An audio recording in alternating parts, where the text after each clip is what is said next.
নারীদেরকে, আমাদের বোনদেরকে, তাদেরকে প্ররোচিত করা হচ্ছে, তাদের সামনে আইডিয়া হাজির করা হচ্ছে যে নারী যত বেশি নগ্ন হতে পারে সে তত বড় সাহসী নারী। কারণ Islam consider women as a queen. ইসলাম তো নারীকে রানী হিসেবে কনসিডার করে। আজকে দিনকে দিন আমাদের সমাজ থেকে শালীনতা হারিয়ে যাচ্ছে, লাজুকতা হারিয়ে যাচ্ছে। নারী পুরুষ উভয় দিক থেকে, বিশেষ করে আমাদের বোনদেরকে টার্গেট করা হয়েছে। নারীদেরকে, আমাদের বোনদেরকে, তাদেরকে প্ররোচিত করা হচ্ছে, তাদের সামনে আইডিয়া হাজির করা হচ্ছে যে নারী যত বেশি নগ্ন হতে পারে সে তত বড় সাহসী নারী।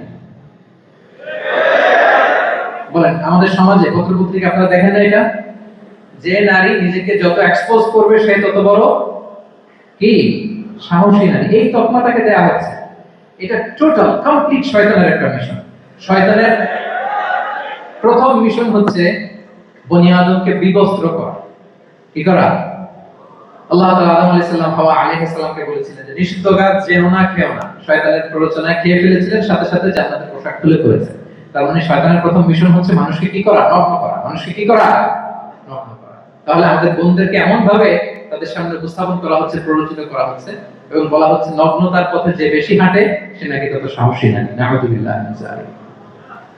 তাহলে এই যে মানব জাতিকে বস্ত্রহীন করা, এটা শয়তানের একটা মিশন।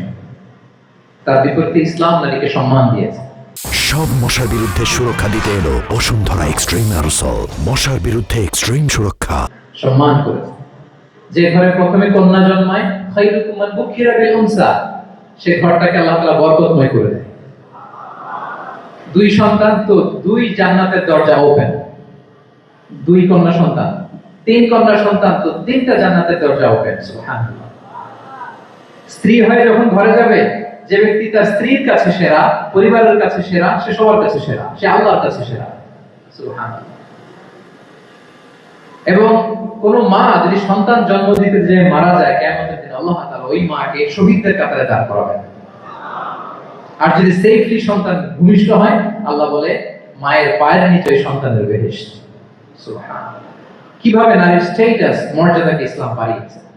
এবং এই যে ইসলাম যে নারীকে যে ভিআইপি হিসেবে কনসিডার করে, হ্যাঁ, ইসলামের দেয়া নারীর ড্রেস কোড নিয়ে আমাদের অনেকের কত কথা, কত ক্রিটিক। এটা কেন করে? কারণ Islam consider women as a queen.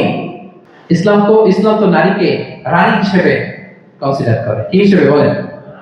আচ্ছা বলেন, যে কুইন হবে, যে রানী হবে, তার একটা স্পেশাল ড্রেস কোড থাকবে না? তার একটা স্পেশাল প্রটোকল থাকবে না? রানীর সাথে কি যাওয়া যায়, তা করা যায়, দেখা করা যায়, তার কাছে যাওয়া যায়? আল্লাহু আকবার। কারণ ইসলাম চায় নারীদের জন্য পৃথিবীটা নিরাপদ হোক। ইসলাম চায় নিজ গৃহে বা কর্মক্ষেত্রে নারীরা নিরাপদ থাক। ইসলামের যত ভ্যালুজ আছে, যত রুলস এন্ড রেগুলেশন আছে, এটা আমাদের ভালোর জন্য, মানব জাতির কল্যাণের জন্য। তাহলে এই অশ্লীলতা থেকে আমাদের যোজন যোজন দূরে থাকতে হবে। If you talk about Islamic lifestyle, আমাদেরকে শালীনতা, মডেস্টি ফিরিয়ে আনতে হবে। You have to maintain modesty.